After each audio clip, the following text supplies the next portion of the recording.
To communicate is to connect. If we can't communicate, we can't connect with one another. And that really does affect how we live. It affects how we socialize, it affects how we work, and it affects how we feel as our place in society. It makes us feel very remote when we can't communicate.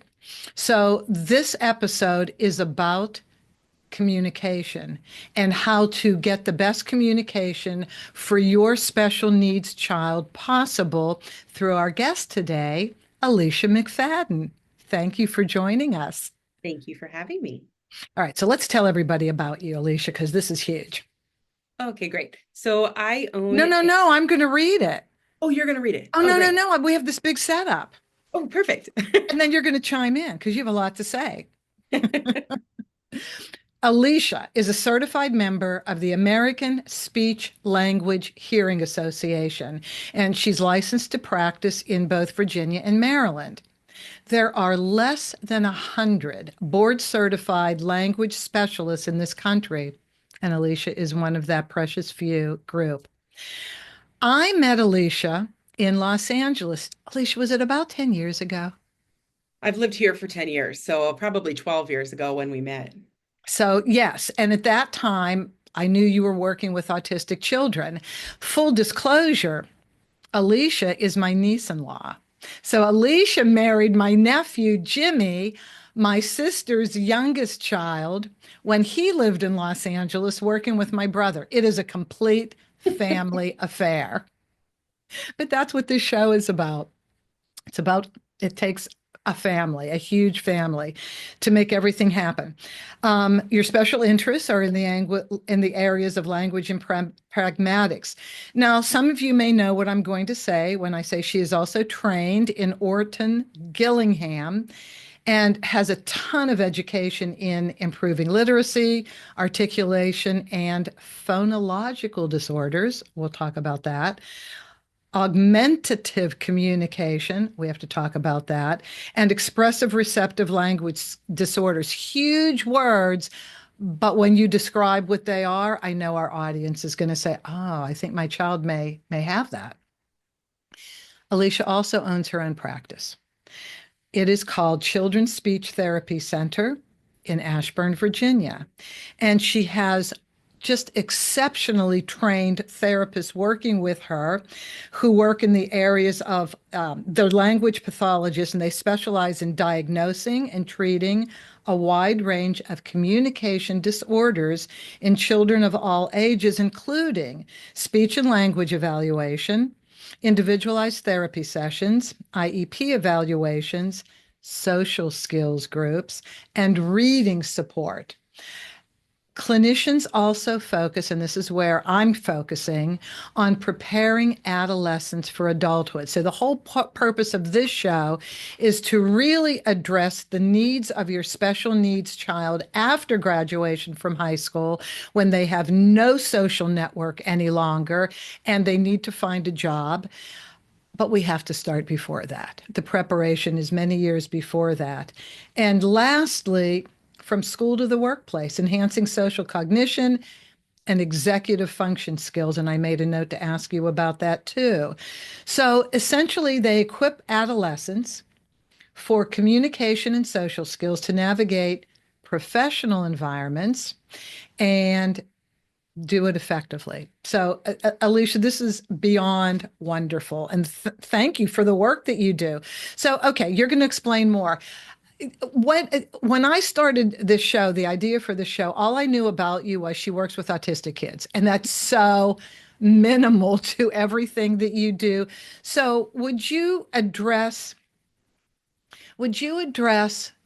why the work that you do is necessary to build social skills and to work? Yeah, so really, I personally think that social cognition piece is the most important piece to work skills. Now, I might be biased since it is what I do, but there are very few jobs where you are able to go in, do your job without having some type of advanced social cognition. You have to be able to know, number one, how to connect with people just to get past that interview phase, just to even get the job. But when you're there, you also have to be able to interface with different people, bosses, coworkers, customers, whomever it is within that setting. Um, so for me, part of my job is just that not only social skills training, but I like to use that word, that social cognition, in that we're kind of working on your thinking because it is impossible to train or script out every single scenario that you might come across. And even if I could do that, you couldn't remember all of them in your head. So it's easier to be able to go through and change the way people are thinking in those social interactions, and how they're kind of approaching things so that we can generalize the best way possible and we can kind of include that into very varied workplace scenarios, social scenarios, so that you're not kind of stuck on these single scripts that you can use. And sometimes those scripts do work for certain people and for certain situations. But my focus is trying to work on that social cognition piece to give you a lot of tools in your tool belt to be able to take with you wherever you're going. So when I was preparing for this, when I was thinking about this, and I think I mentioned this to you when we did a pre-interview and decided what we were going to talk about. And that is, I've heard enough moms say, I have an autistic child who's nonverbal. What does that mean? So nonverbal is really just meaning like not speaking with our voice. But that's where some of those augmentative communication devices come into play that you talked about earlier. So if we're going on that, workplace realm, what we're kind of looking at is, I wish I had my iPad in here. I could show you really quick. But there are all kinds of different apps that you can use. And usually we're starting this very young when children are 3, 4, 5 years old. If we have someone coming in that is not speaking verbally, now I know a lot of parents, of course, your goal is to get verbal speech. And sometimes they're a little resistant to that augmentative communication because they say, like, we want to work on talking. We want them to be able to talk. But this is their voice. This is their way to talk if they can't speak, is they're using What? a device and they're saying what they need to Oh, say with their augmentative device.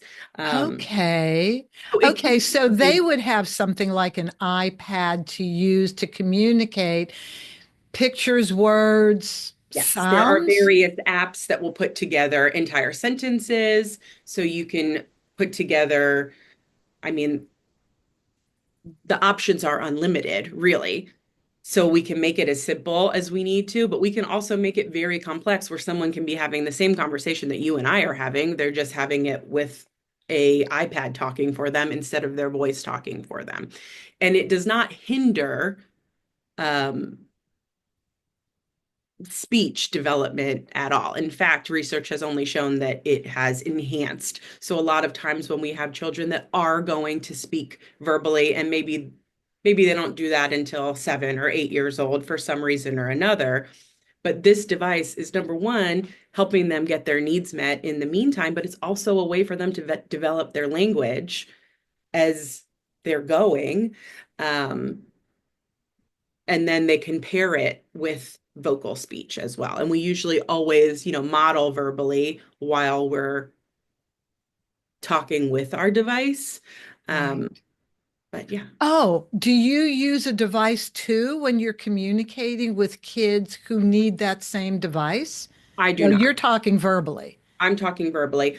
Got And it. and we have all of the different apps. So we would show them different ways to say. So a lot of times it's kind of, especially when children are younger, it's pretty easy to figure out some motivations because they can go get it.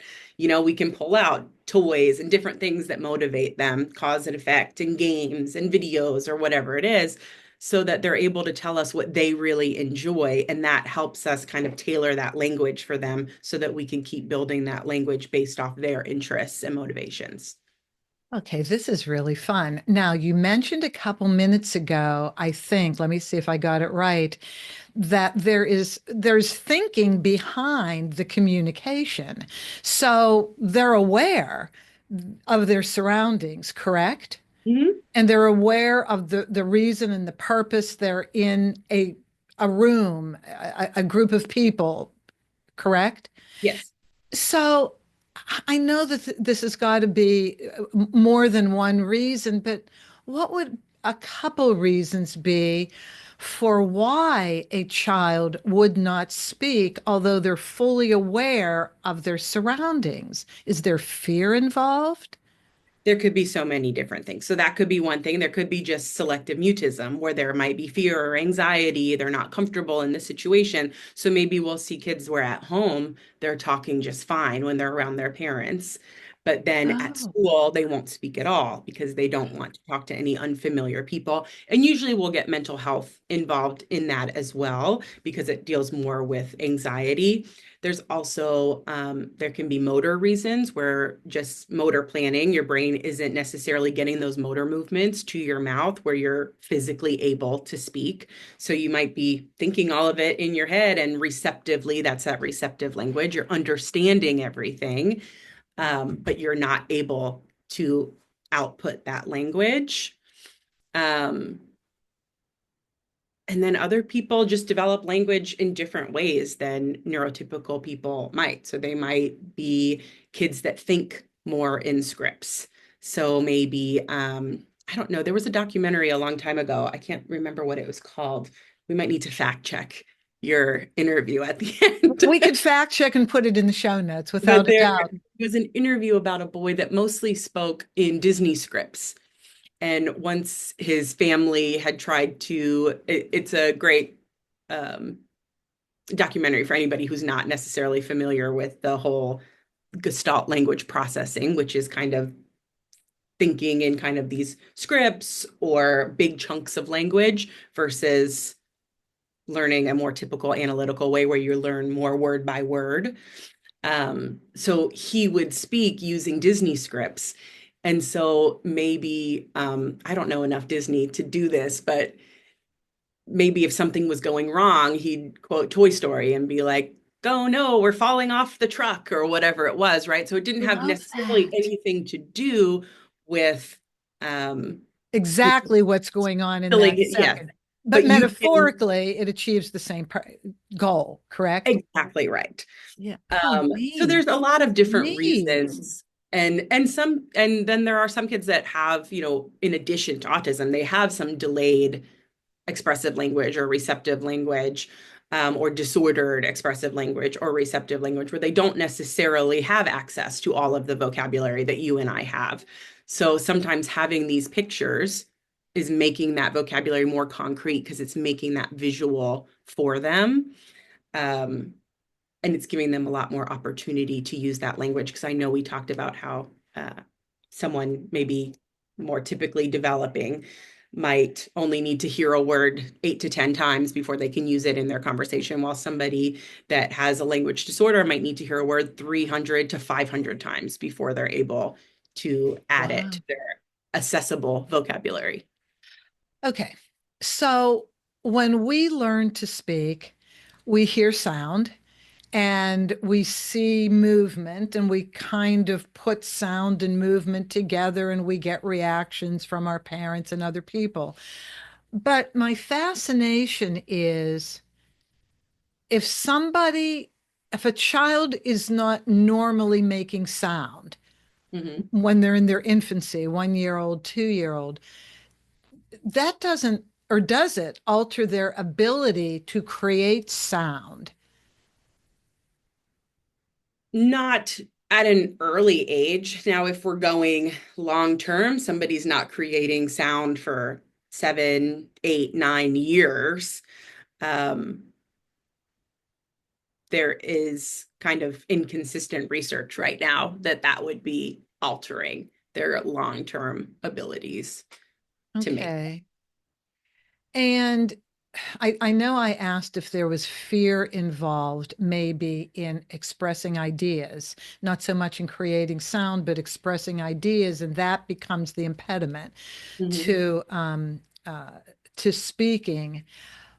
But what happens normally inside of us when we have a thought and we're pretty sure we know the words to use, but we stop before the words come out of our mouth. I It mean, this can is a also big be, process, isn't it? That and we it, take normally. yes, yes. And there can kind of be, again, a lot of things happening in these various situations. So typically, I know, when you and I are given a question or whatever it is, we're formulating in our brain first. We're kind of visualizing what we need to say. We're formulating how we're going to organize it, what we're going to say. And then we can start talking. And if we haven't, we can kind of pause and say, I don't really know what I'm talking about. So let me think for a second and see if I can either ask a question and deflect, or can I, BS my way through it, or whatever it Yeah. is. Um, while other people don't always have all of that language accessible. Not only that, but when we're talking about neurodiversity and we're looking at, our kids with ADHD, our kids with autism, we know that they have more trouble visualizing, creating pictures in their mind. And creating pictures is really an anchor for our language. If we don't have that picture in our mind, there's nowhere for that language to go. When you're talking to me and I'm Oh, supposed to be comprehending what you're saying, if I don't have anything to attach it to up here, it's just floating words. You know what I mean? So there are yeah. some, actually a lot of children that we really need to teach, like how to visualize language, how to make a mental picture so that you can build up your working memory, so that you can follow certain directions, so that you can explain something where somebody else may understand it because you're actually describing it. Um, so there's a lot to going into it all. And getting frustrated does nothing. Right. Calm is the way to go. I think is kind of an undercurrent of what you're saying. It's a process, and you have to explore different ways to have your child be comfortable at communicating, right? And this is why you have all these different methods that you teach. It's a process. That should be a speech pathologist slogan. It's a process. So Yes. that everybody kind of knows it's not, I can tell you how many times someone will come in with, someone who's 4 or 5 that isn't speaking, and they'll say, well, how long is this going to take? And we don't know. I can't answer that question. Yeah. Are people in your position generally successful at some point in accomplishing some level of communication? I think so. And early intervention is key. Is it? So, Yeah. yes, we have so much research showing that when we're having someone, at 2 years old coming in versus waiting until 6 years old, there's Mm. such a big learning gap, especially in those early years, that you are missing out on. Um, and even with reading, there's a lot of research coming out now that I mean, I haven't read it. uh, I don't have it committed to memory, but there is a lot of research currently coming out that there are certain skills that before age 9, if you are not getting them, it is going to be very slow going for you to get them. And it's really important for schools to really buckle down on some of this phonics and reading intervention a lot earlier than they are.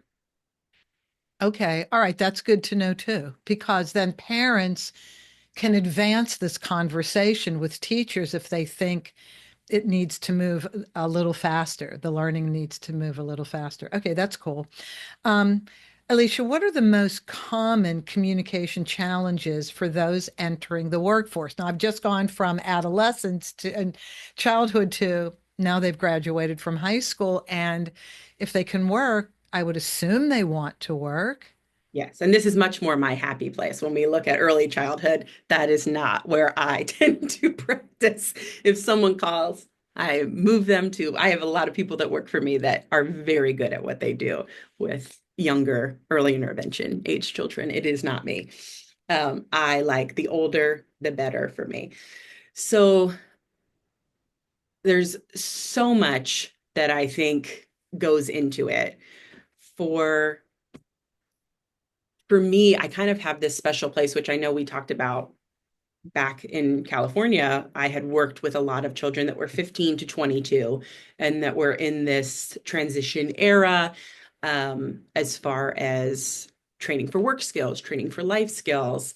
And I think that while every state has a long way to go, California was a little bit more advanced than Virginia is for sure in how they were training and doing some job training and being able to like really give varied experiences, which, emphasis on that word varied there. But I feel like speech pathologists are not talked about enough in that transition period.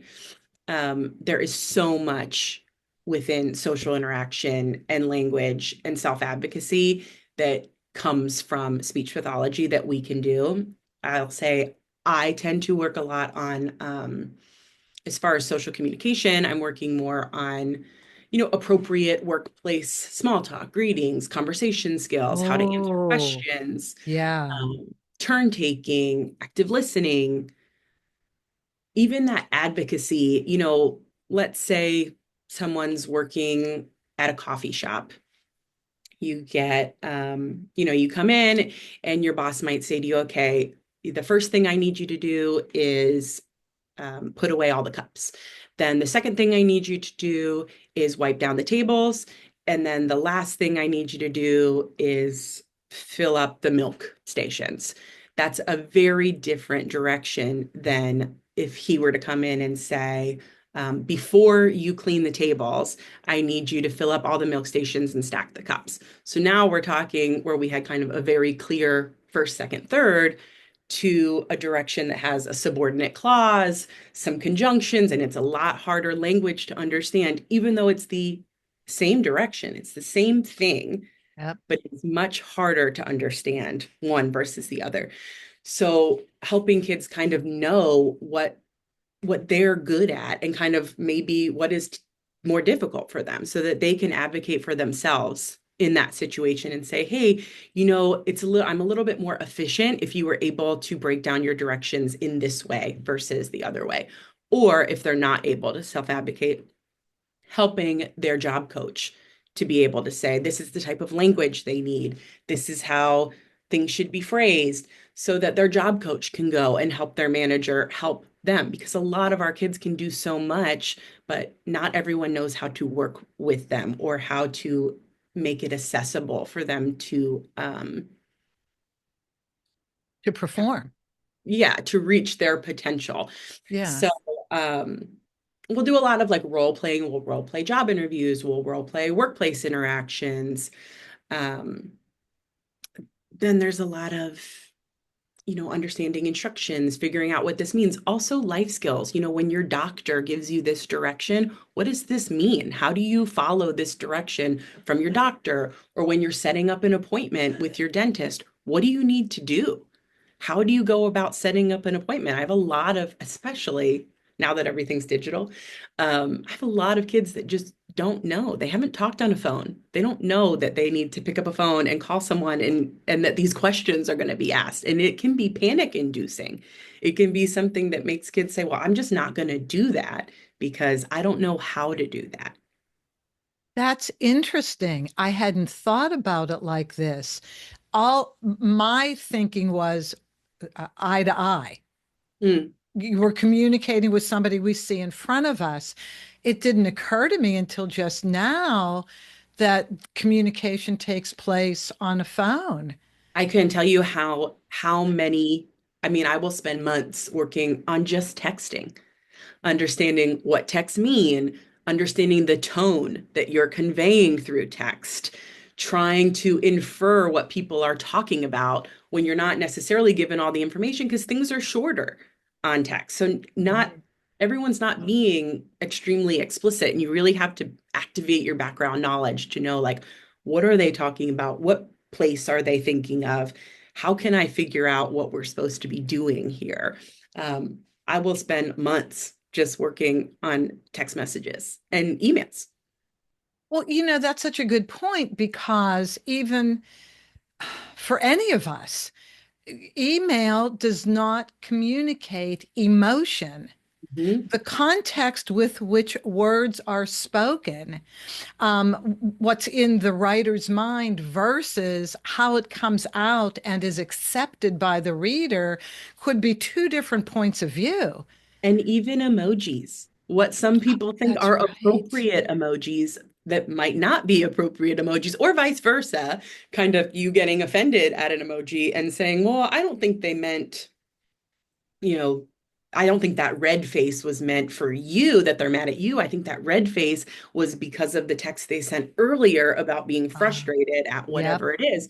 So even emojis can be hard and very hard to convey the right ones, especially for some of our kids on the spectrum, to be able to convey the correct emoji with the message that you're trying to say. Because sometimes it'll be, well, why did you use this and this after you sent that message? It's, rainbow and devil cat.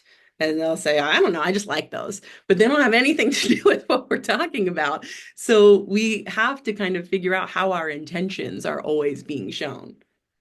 Yeah, for us too, for all of us too. Okay, you said something again a minute ago about advocacy, Mhm. having people, that you're training feel comfortable advocating for themselves, meaning on the job asking for something that they need, whether it's the way instructions are given, maybe clarifying the way a message was delivered because they're not really understanding. Maybe they would like to ask for more responsibility on a job, things like this. Can you please address this and how important it is? And again, it's a process to feel comfortable enough to get to that point, correct? Yes. And I mean, I know that you know this, um, but this is a problem for a lot of people, no matter who you are, and specifically women in the workplace, of being able to Hmm. go in and advocate for yourself. And, we know that when we feel more comfortable and we have a supportive management team, it's a lot easier to advocate for yourself. So honestly, um, I really try to do this a lot with my IEP consultation. So when I have kids in middle school and high school, I always want there to be some kind of advocacy goal as far as how students are interacting with their teachers, because I think that's kind of your first step is Mm. school at least should be a safe environment. I know not for everyone it is, but it should be a safer environment. Your teacher should be a safe person. And especially when we're kind of establishing this as a goal that they know is a goal that they're measuring, it's a safe place to practice being able to say what you need to be successful. So if we're talking about the process, I like to start all the way at, sixth grade, seventh grade. And then hopefully by the time we're 18, we've had a good amount of practice. Hmm. Um, and it's also important, unfortunately, um, to let people know that not everyone is always supportive. And sometimes that means things aren't necessarily the right place for you. Just like you and I, if I'm somewhere where people are not supportive of me and my needs and what I need to do my job well, then it's probably not the right job for me.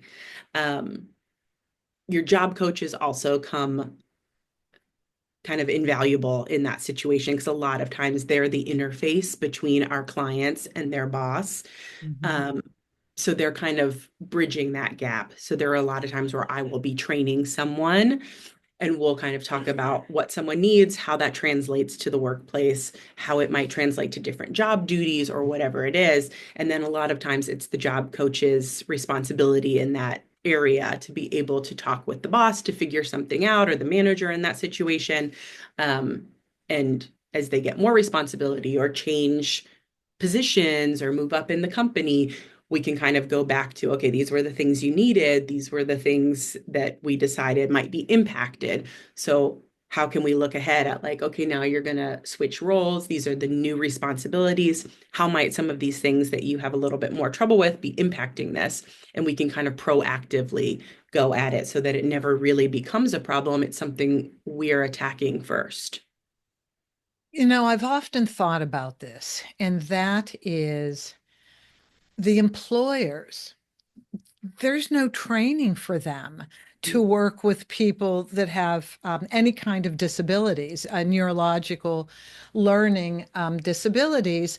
Although I think their hearts may be in the right place, that they would like to extend themselves and include people, forget about the DEI equation, just as Yeah. human beings. And especially if we're looking at these big companies like Amazon and Meta and Google, these big tech companies, there are Mhm. a lot of neurodiverse people there that are amazing at their jobs, but Yes. might not be moving up in the way that they could be because they have a hard time relating to people or they're not always communicating their message effectively. Um, a lot of larger companies and especially tech related companies, I think could really benefit from having someone in a position like that within their HR department. Yeah, That's I think training for employers, managers, I think that may be something that people should think about in your position, just to include that, because I think it becomes difficult for them without training. I mean, I've Mhm. learned a lot just by sitting here talking with you today, but without training, you're just doing the best you can, but you have a million other things on your plate. And with John, okay, so John, in the banner of this show, and my nephew and your brother-in-law, um, we've both seen him grow in the last 10 years. And I've seen him advocate for himself more than ever. And even just in talking to me, if I say something that may hurt his feelings, he actually says in a very respectful way, Aunt Judy, that hurt my feelings. Mhm. I love that. I could Yeah, never get offended at that. yeah. So, and he will be 40 in April. It's taken a long time for him to be able to advocate like that. Mhm. Yeah, time, there is no timetable, but it does take time. Everything's in progress. I always tell parents, maturity is our friend when we're looking at someone. And I have someone in here that's 10 or 9 or 10, and they're saying, how are we ever going to do this? Like, we'll do it. It will be okay, but I know it doesn't seem okay right now. Like I get it. Yeah. Um, but yeah, maturity, always, always our friend. Yes, and with maturity, kids are going to be taking Ubers, Lyfts, transportation on their own. They must be able to communicate. If counting is an issue, because like with John, he doesn't count, and I had told him, I said, look, if you're on your own in a store, just be honest with the cash register person. Just say, look, I'm not good with counting. Tell me how much money you need and just Yeah, lay it out. And most people are not going to take advantage of you. I don't think. Do you think I'm being naive? I don't think, especially not in Pittsburgh. I Okay. don't think you're being naive. So I think that's good. Yeah, It's and you still brought up careful. safety. That's another thing we work heavily on is especially internet safety, because Ah, that's become a big deal. And the way we communicate on the internet, yeah. that's another thing we kind of work a lot and spend quite a bit of time on. Yeah, there's just the more you think about it, you just think about just what did you go through today? Who did you interface with today in Yeah. the grocery store, anywhere? Now you put, other people with different challenges in that same position, and it can be a lot, but it can be accomplished because I've seen it happen in my own family. Okay, here's the other question. How do executive function skills and therapy support transition? Okay, and therapy support transition. And okay, I asked it in an awkward way. It's my emphasis on the words. But you wanted me to ask you this, and I think this is seriously important because first of all, what are executive function skills? Uh-huh. So executive function skills and therapy support transition and work skills. What is all of this? Okay. Just break it down, please. I did a terrible job at asking it. Yeah, so you can think of your executive functions like your CEO of your body. They're kind of controlling all these major parts. So we've got our organization, our planning, our time management, being able to kind of synthesize information, generalize information. All of that comes down to your executive function skills. Um, Now, not every speech therapist works on executive function skills. There are special trainings to do. There's a lot of different things you can do to kind of make sure that you are um, more informed.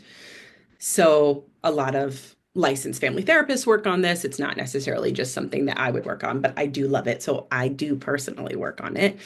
Um, so as far as with work skills and what I tend to focus on, I am happy to kind of work with anybody who walks in my door wanting to work on executive functions because I think they're very interesting. We all have our challenges. I just recently took an assessment myself because I said, what if I'm, the blind leading the blind here? Because I know that I have challenges myself. Um, and luckily it came out within normal limits for me. But all the things that I was struggling with, they were all apparent as I was taking that test. I was like, oh yeah, my organization totally off. I always have a hard time doing this. Um, so at least I'm kind of able to know where my shortcomings are. But with a lot of the adolescents that I'm working with, I mean, the big ones I'm looking at for work are time management. I find that executive function has kind of come a big buzzword. And so people will say, oh yeah, we're working on executive function. I gave them a planner.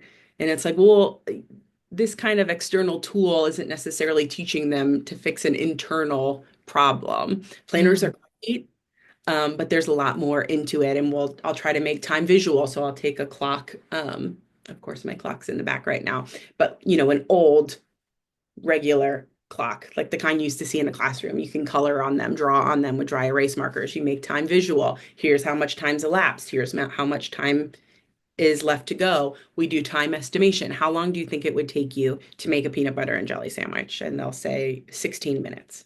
And that's way off. It's not going to take you 16 minutes. So being able to kind of get your time estimations down, because it is very hard to live your life if you think, number one, you're either doing everything in 1 minute or you're doing everything in 1 hour. Nothing's going to get done. You're either going to be way behind on everything that you're telling people you can get done, or you're not really setting any type of realistic expectation for yourself to get what you need to get done in your day or get your work tasks done. Um, so I'll do a lot with time management. I do a lot with organization. So maybe um, figuring out the best way for someone to organize their either information, their work skills, their work supplies, their study supplies, manage their assignments, manage their tasks that they have to do, how to organize what has to come first, what has to come next. A big piece of that is that visualizing piece of saying, okay, if you ask me what I did today, and I'll say, okay, well, I woke up, I walked to the automobile place because I had to get my oil changed. Then I walked back home, and then I woke up the baby, and then I had to go back and pick my car up, and then I drove to work. And you'll see these kind of gestures, movements, because that is in my head. I am making a mental picture of everything that I did today. That's how I remember it all. But if I don't have these gestures, I don't have these visual anchors for anything, the day, who's to say what happened today versus yesterday versus the day before? Everything gets very lost. Um, we'll do a lot of, problem solving. Um, what would you do if, kind of coming up with that flexible thinking piece? So maybe you think that this is a solution to a problem, and maybe it is, but sometimes we're not always able to do our first solution. So what's an alternate solution that you can come up with? What's a third solution that you can come up with? So kind of practicing that mental flexibility. Um, that will come up a lot. Emotional control is sometimes an issue with executive function as well. That's something that I'm working more with, like the identifying the emotions, um, maybe the communication around it. But again, I would kind of refer out for maybe the management of emotions when we were dealing more with like anxiety and depression and that might be impacting executive functions. I would want to have like a licensed psychologist or a family Hmm. therapist or somebody on the team, also targeting that. Um, but yeah, there's so much household responsibilities when we're taking out of the workplace. You're just looking at your daily living skills. Yeah. If you're not organized and you don't have the time management, just you're not going to get your laundry done. Your dishes are going to be still sitting in your sink. You're not going to be able to plan your groceries, your meals. There's so many just daily living skills that you need time management, organization for, being able to kind of put everything together, being able to sequence. All of these things are impacted by our executive functions that are all impacted. No, I completely, you said that really, really well. Right. Um, Sometimes I feel like I'm just talking. no, no, no, no, no. It's all excellent stuff, though. Everything we need to know.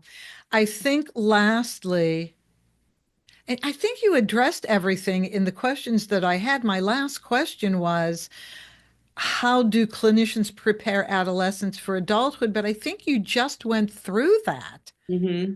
Yeah, I think you advanced all of this. So, Alicia, my takeaway on all of this is something that you really started out by saying, but I totally understand the importance of start young. Do not deny help. Yeah. Do not think that if you let it go another year, everything will be okay. Maybe it will be, but why risk it? If getting in early is the name of the game, um, so that so that your child can have the advantage of time to Mhm. grow through. I don't know, am I saying it wrong by saying disability? Is there another word I can use? Can it be challenge? I don't think so. And honestly, I think it applies to so many people. Like I try to teach my own children, like if you're able to do it, and it's not that like my mom didn't make me do anything. Like I went to college without knowing how to do my laundry. I was like, what do I do? I don't know how to do this. Where do the clothes go? I push a button? What button? No one taught me anything. And I'm not saying I want to teach them because I want them to do their own laundry or I want them to, organize their own bedrooms or whatever. I want them to be able to be confident in saying, I can do anything. So, regardless of if you're somebody with disabilities or not, I think we should be doing all of this earlier than everybody is anyway.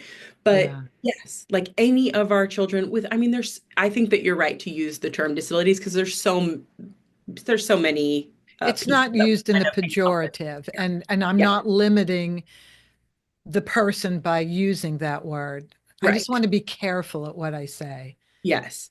Okay. But the more time, the better. When you give Yeah. people the gift of time to be able to grasp something and understand it, you're not trying to rush all of this in 18 to 22 when all of a sudden they've graduated high school, but you have those 4 years of you might be getting support from your public school system. Um, if you're trying to rush all of it into those 4 years, it's not going to work. You're not going to get, I mean, I didn't leave college being able to do all of the things that I needed to learn how to do. Probably took me till I was 30 to be able to be a functional adult. And some would say even now, I'm not fully a functional adult. So it takes a long time to get there. Well, yes. Now, because I traveled for a living out of college, I knew how to get to the dry cleaners. Yeah. That's what I knew how to do for the laundry. That's it. Somebody had to teach me as an older adult.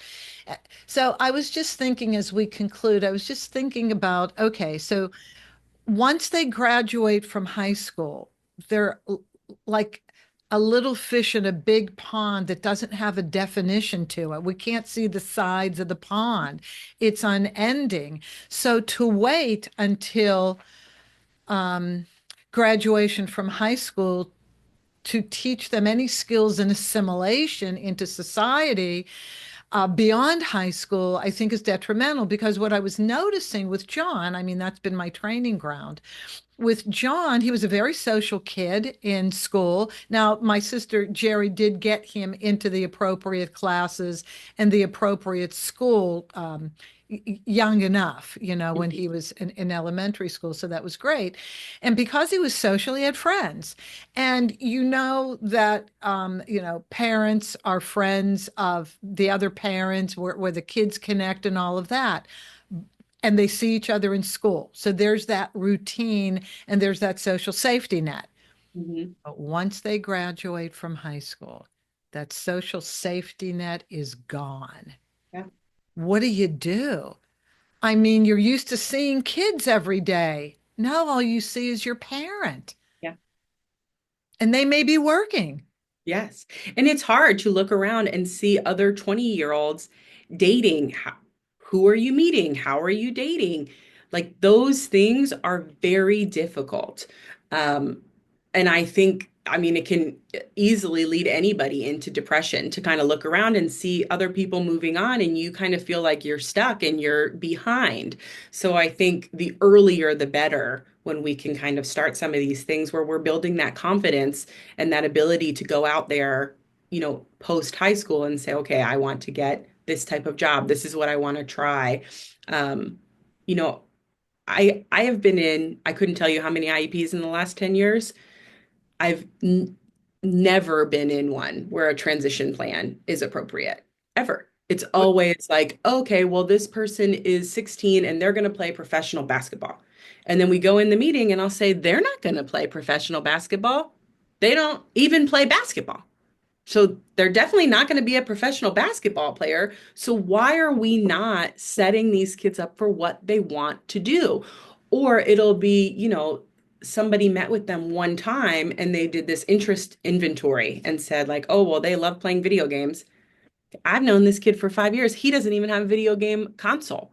He doesn't like to play video games. You just asked him a question and he said yes. And then you put it in this legal document that is something My. that we're going to use to guide what he enjoys and guide where we're taking him with employment. And it is not even remotely factual. I mean, it's happening every single day. And Wow. that is tough. Like it is tough for Wow. an outsider. And I can imagine it's even harder as a parent to sit there and say, you're not even trying to prepare my child for what's coming after this. So we are at the end of our time, but this is a perfect segue to say I'd love for you to come back and really talk about the employment piece and talk about identifying individual skills and talents that maybe we don't even think should be defined as work.